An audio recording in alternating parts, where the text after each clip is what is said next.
got nervous about adapting to a new environment which are not used to? Well, I was. Hey guys, Felix here and welcome to a brand new series 7 experiences, 7 learnings. ஏன் 7 கேட்டிங்கன்னா, well, you know the reason, right? बोले जो कोयल. Jokes apart, let's dive in. Yes, கூடவே இருந்த friends and ஃபேமிலியை விட்டுட்டு ஃபெமிலியராக எல்லாத்த சென்னை சிட்டிக்கு வருது. It was not so easy. இங்கே எனக்கு யாரையுமே தெரியாது. And since I was an introvert, இங்கே சகஜமாக எல்லாட்டையும் நான் பேச கஷ்டப்பட்டேன். பட் போக போக நான் எல்லாட்டையும் I made first moves and started making a conversation. I became the class rep and I started involving myself in many activities in class. I made conversations with my classmates and I got lot of friends. So, நான் யோசிச்சு பார்த்தல, I became an extrovert just because I stepped out of my comfort zone as an introvert and started being who I am. அப்ப புரியல.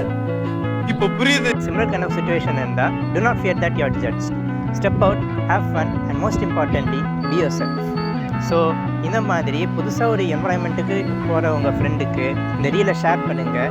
And for more contents என்னோட சேனலை subscribe பண்ணுங்கள். அப்புறம் என்னோடய இன்ஸ்டா பேஜை ஃபாலோ பண்ணுங்கள். பாய்.